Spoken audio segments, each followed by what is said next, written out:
Hello मेरे प्यारे बच्चों मैं शिवगोपाल स्वागत करता हूं आपका ईबीएस क्लास 10th में। दोस्तों आज के वीडियो में मैं आपको क्लास 10th विज्ञान आपका चैप्टर 4 कार्बन एवं उसके यौगिक के सभी इंपॉर्टेंट आपके बहुविकल्पी बताने वाले हैं। इससे पहले दोस्तों 3, 2 और 1 का हमने बहुविकल्पी आपका करवा दिया है। इसके दोस्तों हमने प्ले लिस्ट भी बना दिया है, वहां पे चेक कर सकते हो। वहां पर आपको चैप्टर वाइज इंपॉर्टेंट बहुविकल्पी मिल जाएंगे। तो दोस्तों पहला आपका प्रश्न क्या दिया गया है? पहला प्रश्न आपका है कि संतृप्त हाइड्रोकार्बन में नहीं होता है। जो आपका संतृप्त हाइड्रोकार्बन है उसमें क्या नहीं होता है? पहला आपका दिया गया है एकल आबंध, दूसरा आपका दिया गया है कि चतुष्फलकीय संरचना, तीसरा आपका दिया गया है सी सिंगल बॉन्ड सी आबंध कोण 109 डिग्री 28 का, कि डी आपका दिया गया है सी डबल बॉन्ड सी। तो संतृप्त हाइड्रोकार्बन में आपका सी डबल बॉन्ड सी नहीं होता है, आपका डी नंबर सही हो जाएगा। प्रश्न दूसरा दोस्तों आपका दिया गया है कि एफीएल्डिहाइड का आईयूपीएसी नाम है। यहाँ पर पूछा गया है कि एफीएल्डिहाइड का आईयूपीएसी नाम क्या है? तो दोस्तों पहला आपका दिया गया है एथेनॉल, बी नंबर दिया गया है एथेनॉल, सी नंबर दिया गया है एथीन और डी नंबर आपका दिया गया है एथाइन। तो दोस्तों एफीएल्डिहाइड का यूपीएसी नाम आपका एथेनॉल हो जाएगा, आपका बी नंबर सही हो जाएगा। प्रश्न 3 दोस्तों आपका दिया गया है कि प्रोपेन का रासायनिक सूत्र है। दोस्तों प्रोपेन का रासायनिक सूत्र क्या है? पहला आपका दिया गया है CHO4, बी नंबर आपका दिया गया है C3H8, सी नंबर आपका दिया गया है C6H10 और डी नंबर आपका दिया गया है C2H6। बी नंबर सही हो जाएगा, C3H8 आपका प्रोपेन का रासायनिक सूत्र होता है। प्रश्न 4 आपका दिया गया है कि प्रोपेनॉल है। प्रोपेनॉल क्या है आपका? C3H5OH है, C2H5OH है कि C3H6OH है कि डी नंबर C3H7OH है। तो प्रोपेनॉल आपका क्या हो जाएगा? C3H7OH हो जाएगा, आपका डी नंबर सही हो जाएगा। प्रश्न 5 आपका दिया गया है कि कौन सा कार्बनिक यौगिक असंतृप्त यौगिक है। तो कौन सा है? पहला आपका दिया गया है एथेन, बी नंबर दिया गया है मेथेन, सी नंबर दिया गया है एथिलीन और डी नंबर एथिल अल्कोहल। तो दोस्तों कौन सा कार्बनिक यौगिक असंतृप्त यौगिक है? तो आपका एथिलीन असंतृप्त यौगिक है, आपका सी नंबर सही हो जाएगा। प्रश्न 6 आपका दिया गया है कि एल्केन का रासायनिक सूत्र है। तो एल्केन का रासायनिक सूत्र क्या होता है? CnH2n-2, CnH2n+2, CnH2n की CnH2n+1। तो दोस्तों आपका एल्केन का सामान्य सूत्र आपका हो जाता है CnH2n+2। ये दोस्तों आपका मोस्ट इंपॉर्टेंट वाला क्वेश्चन है, इसे आप इंपॉर्टेंट में याद कर लेना। ये हमेशा पूछा जाता है, या फिर आपका ये पूछ लेगा या ये पूछ लेगा। कहने का अर्थ यह है कि एल्केन का सामान्य सूत्र या एल्कीन का या एल्काइन का में से कोई एक पूछ लिया जाता है। प्रश्न 7 आपका दिया गया है कि एल्कीन का सामान्य सूत्र। तो एल्कीन का क्या हो जाएगा आपका?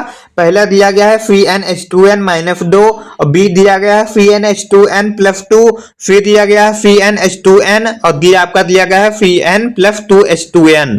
तो दोस्तों आपका सी नंबर सही हो जाएगा। सी नंबर दोस्तों आपका सही हो जाएगा CnH2n, यानी कि एल्कीन का सामान्य सूत्र आपका CnH2n होता है। प्रश्न 8 दोस्तों आपका दिया गया है कि एल्काइन का सामान्य सूत्र क्या है? पहला आपका दिया गया है CnH2n-2, बी नंबर दिया गया है CnH2n+2, सी नंबर दिया गया है CnH2n और डी आपका दिया गया है CnH2n+1। तो आपका एल्काइन का सामान्य सूत्र होता है, पहला आपका दिया गया है CnH2n-2, ये आपका सही हो जाएगा। प्रश्न 9 आपका दिया गया है कि प्राकृतिक गैस का मुख्य अवयव है, यानी कि आपकी जो प्राकृतिक गैस होती है वो क्या होती है? मेथेन होती है कि एथेन होती है कि प्रोपेन होती है कि ब्यूटेन होती है? आपके प्राकृतिक गैस का मुख्य अवयव आपका मेथेन होता है, आपका ये नंबर सही हो जाएगा। प्रश्न 10 आपका दिया गया है कि प्रयोगशाला में सर्वप्रथम कौन सा कार्बनिक यौगिक प्राप्त किया गया था। यानी कि दोस्तों इसमें पूछा गया है कि आपका जो प्रयोगशाला था उसमें पहला कौन सा यौगिक प्राप्त किया गया था। पहला आपका चीनी दिया गया है, दूसरा आपका यूरिया है, सी नंबर है मेथेन और फिर डी नंबर आपका है सिरका।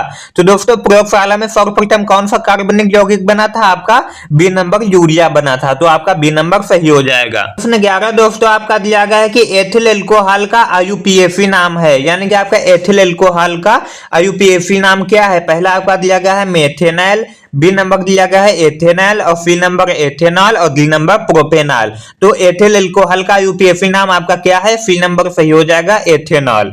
प्रश्न 12 आपका दिया गया है कि एथीन की हाइड्रोजन ब्रोमाइड के साथ अभिक्रिया है, क्या है आपका? योगात्मक अभिक्रिया है कि बहुलकीकरण है कि संघनन है कि प्रतिस्थापन है? एथीन की हाइड्रोजन ब्रोमाइड के साथ अभिक्रिया आपका योगात्मक अभिक्रिया कहलाता है, आपका ये नंबर सही हो जाएगा। प्रश्न 13 आपका दिया गया है कि एल्कोहल में क्रियात्मक समूह है। आपका जो एल्कोहल है उसमें कौन सा क्रियात्मक समूह है? पहला आपका दिया गया है OH समूह है, बी नंबर आपका दिया गया है कि CHO समूह है, फिर सी नंबर दिया गया है COOH समूह है और डी नंबर दिया गया है C डबल बॉन्ड O समूह है। तो दोस्तों एल्कोहल में आपका कौन सा समूह है? आपका एल्कोहल में OH समूह है, आपका ए नंबर सही हो जाएगा। प्रश्न 14 दोस्तों आपका दिया गया है कि एल्कोहल निम्न के साथ हाइड्रोजन गैस उत्पन्न करते हैं। आपका जो एल्कोहल होता है वो किसके साथ हाइड्रोजन गैस उत्पन्न करते हैं? पहला आपका दिया गया है Zn के साथ यानी जिंक के साथ, बी नंबर दिया गया है Fe के साथ, सी दिया गया है Al के साथ और डी आपका दिया गया है Na के साथ। तो दोस्तों एल्कोहल निम्न में से आपका हाइड्रोजन गैस Na यानी कि सोडियम के साथ देता है, तो आपका डी नंबर सही हो जाएगा। प्रश्न 15 आपका दिया गया है कि कार्बन परमाणु की संयोजकता है। आपका जो कार्बन परमाणु होती है उसकी संयोजकता कितनी होती है? पहला आपका दिया गया है 2, बी नंबर आपका 3 और सी नंबर है 4 और डी नंबर है आपका 5। तो कार्बन की संयोजकता कितनी होती है? आपका सी नंबर से हो जाएगा 4 होती है। प्रश्न 16 आपका दिया गया है कि प्रोपेनॉल है। आपका जो प्रोपेनॉल है वो क्या है? C2H5O है कि C3H6O है कि C4H8O है कि C4H6O है? तो प्रोपेनॉल आपका क्या है? बी नंबर सही हो जाएगा, C3H6O है। प्रश्न 17 आपका दिया गया है कि एथेनोइक अम्ल का सूत्र है। आपका जो एथेनोइक है उसका सूत्र क्या है? पहला आपका दिया गया है CH3CHO, बी नंबर आपका CH3 सिंगल बॉन्ड CH3, सी नंबर आपका है CH3 COOH और डी नंबर आपका है CHO4।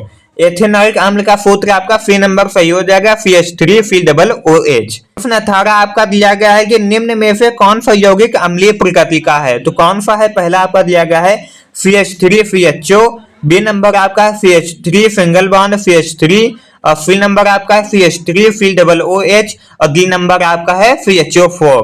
तो निम्न में से कौन सा यौगिक अम्लीय प्रकृति का है? तो आपका सी नंबर सही हो जाएगा, CH3 COOH। प्रश्न 19 दोस्तों आपका दिया गया है कि कौन सा कथन असत्य है। इसमें दोस्तों में पता लगाना है कि कौन सा कथन असत्य है।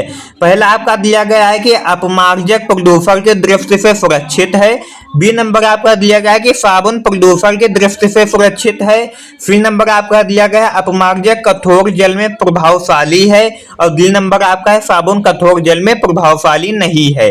तो कौन सा कथन असत्य है? तो दोस्तों आपका ए नंबर असत्य है, अपमार्जक प्रदूषण की दृष्टि से सुरक्षित है, ये आपका गलत है और बाकी आपके सही हैं। प्रश्न 20 दोस्तों आपका है कि साबुन है। साबुन आपका क्या है? पहला आपका दिया गया है सल्फोनिक अम्लों के सोडियम लवण जिनमें 10 से 16 कार्बन है, बी आपका दिया गया है कि वसा अम्लों के सोडियम लवण जिनमें 16 से 18 कार्बन है, सी नंबर आपका है ट्राई हाइड्रोक्सी एल्कोहल के सोडियम लवण हैं और डी नंबर आपका दिया गया है कि उपरोक्त सभी।